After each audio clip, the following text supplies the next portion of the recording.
guys, I've had a lot of requests on YouTube and that to get a little bit more in-depth about how my four-wheel steering is set up on my Futaba 4 PLS radio. So I'm going to go ahead and show you guys how I did that. So I do have my Axail Wraith Gravedigger here that I'm going to be showing you guys on. It's set up the exact same way between this and my rock crawler. The only difference is different vehicle, different tires, and that's about it. The servos that I have on here, they are much higher end than what I have on the rock crawler, so you might hear a little bit of whine or chatter from them because they're much more precise and all that. But the specifics that I'm going to tell you in this are going to be the same for pretty much, well, for both of them that I have set up.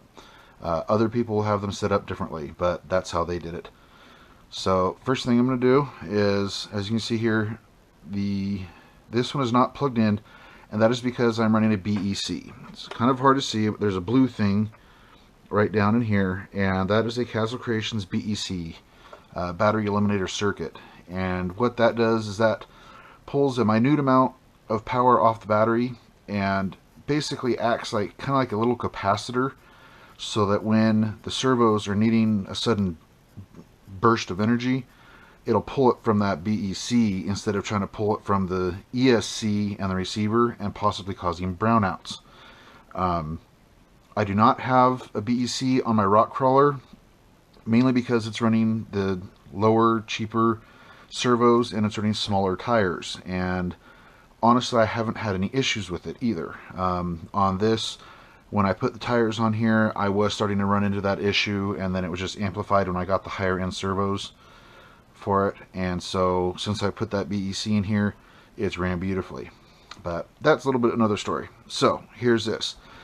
With running the BEC, something that you do not want to do, I don't know if you can tell, but my radio is off. The screen's just dark off. Now if you listen, well, it's not doing it, but here, I'll show you. So my radio is off, and so it seems like the truck is off too. Go figure. I have it set up for my last one I ran. So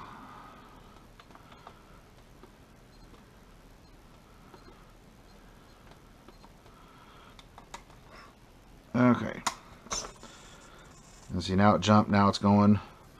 And these servos are so powerful, they centered up really quick, really good with these tires. They're Savox 12305 or 0SG. So they had like 500 or almost 500 ounce per inch of torque. I needed them for tires this big. Anyways, that's another story. So, getting down into it. So, regular steering on here, and then with how this is set up,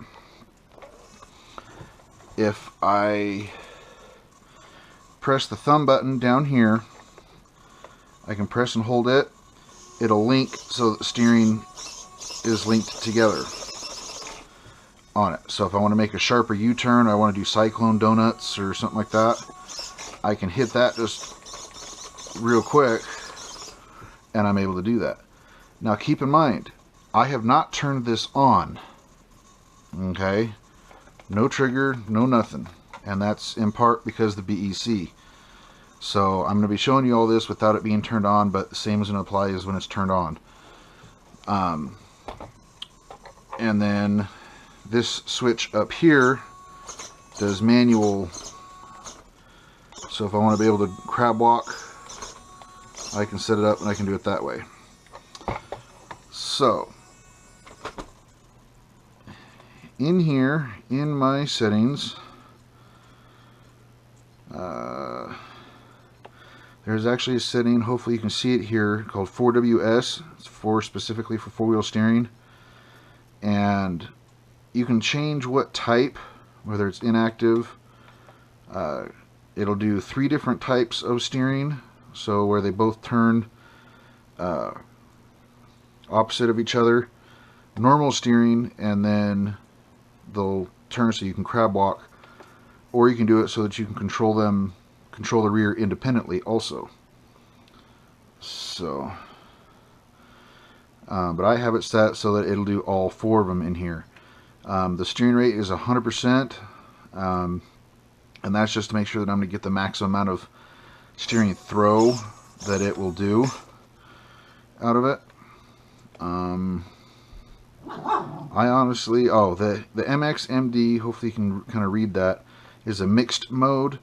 I don't use that, but I believe it is to kind of link braking with steering, so that if you start to turn, depending on how far you turn, it might brake a little bit automatically to help have more control.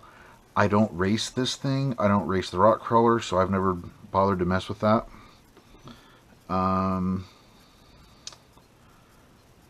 Let's see. And then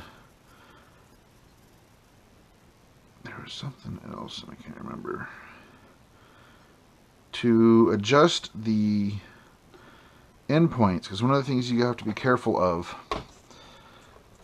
when you are running a 4-wheel steering setup is that when you're full turn, I'll do it that way, is that you don't wind up hitting a lower link down here. This mainly only applies with solid axle RCs, but you want to make sure that you're not going to hit that lower link down here. And so you have to kind of adjust some of your settings in here to compensate for that. And so in here, you can see here the channel 3 up and down, which is same as left and right. I have adjusted those so that I have a gap in here. You want there to be a little bit bigger of a gap with the rear steering, because otherwise it'll try to tuck up underneath this bar and possibly tweak and bend and break stuff. So that's why that needs to be adjusted the way that it is, so that it gives a little bit of a gap no matter which way you're turning. And that gap will be affected whether you're doing it this way or through the other thumb switch. Let's see. And then sub trim also will also need to be adjusted, again for the same reasons, because depending on which of these buttons you use, it'll go to a different trim setting in there, and so you have to watch and check for that as well. So we're reversing.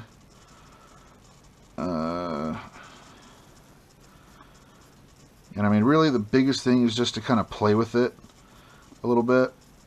And because I mean, you can always reset your radio so that it goes back to factory settings. Then you just basically start from scratch and go from there. But I mean, it took me a while to get the 4-wheel steering set up and to get it to work correctly and to work good on here. And so don't think that you're, especially if this is your first time trying to do a 4-wheel steering, don't think that you're going to be able just to jump in and do it right away. It's got a learning curve with it. But if you just take your time and experiment, play with it, you'll be able to get it. You'll be able to do it. When you do, it makes things really interesting. I mean, this thing will cyclone on asphalt. If it's a little bit dusty and stuff, you can kind of see the tires are worn from running on asphalt and that. As for the receiver that I'm running in here, it's actually the stock factory receiver that came with the Futaba 4 PLS radio. And all I did was I plugged that other servo, the third one, into the third channel. And so any adjustments that I do on the radio in regards to that servo is third channel. And so it's easy to keep that in mind, keep that remembered, and to do that. And then what I did, I actually use all 4 ports on my receiver that I use in here. The 4th port is, see if I can do this without messing it up. The 4th port is for the Gravedigger headlights on it.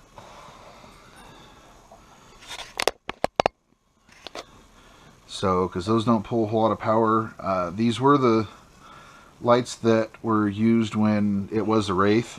but I just took off all the other ones because it had lights on the rear and it had 2 sets on the front. All I did was take the lights that were the rear because they were red and then put them into the round light buckets, and then I was able to glue them into this body. And so it works pretty good, works for me. It might not be precise or as clean, but I run this, and so it's a fun run truck. It just sucks they came out with the SMT10 about 2 months after I finished this. So kind of took everything I did and made it easy. Anyways, and you can apply these techniques and stuff to doing a four-wheel drive setup in that vehicle also. I mean, this is just how I did it.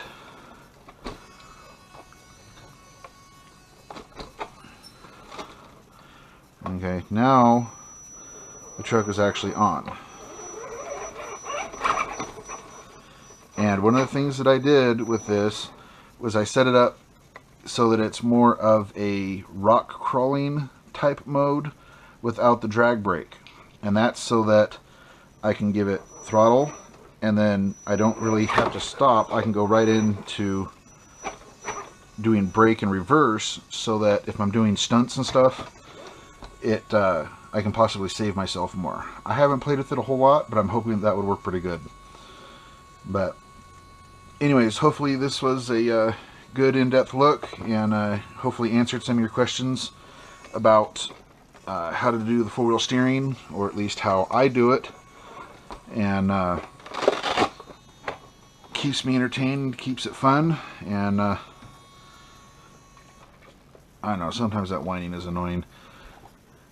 But hopefully you guys enjoyed this, and hopefully it gave you some ideas and help you guys to figure out how to do it and all that.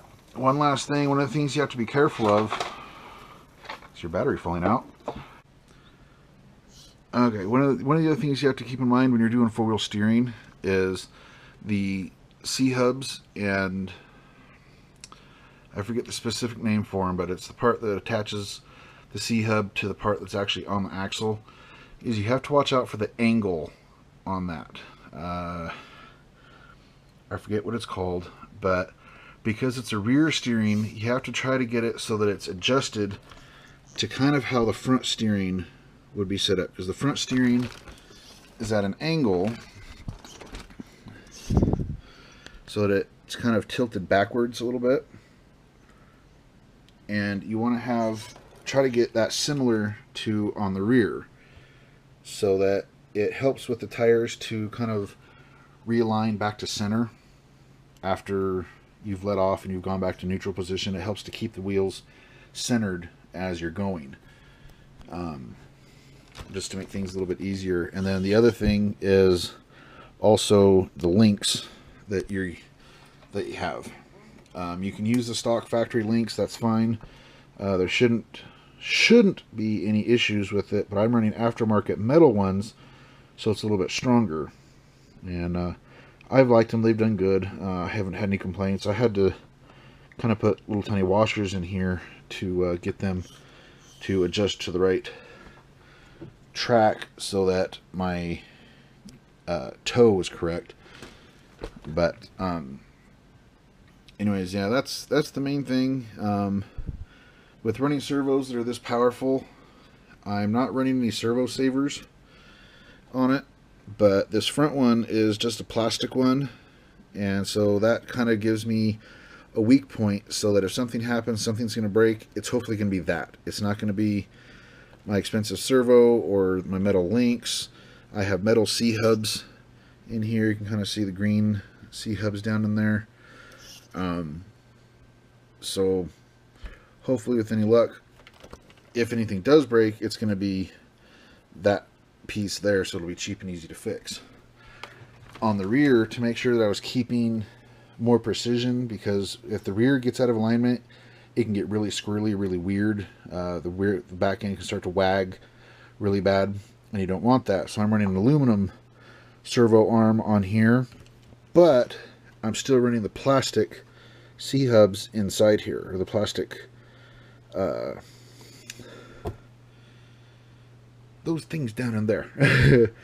I'm still running the plastic pieces in there, so with hopefully if something does go wrong, if something does break, it'll break that, or it'll break the rod ends right here, because those are plastic also.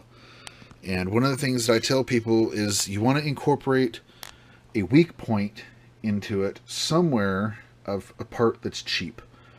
And that's just so that if something does break, it will be one of those hopefully cheap, inexpensive parts instead of a $40, $50, $60, $100 part.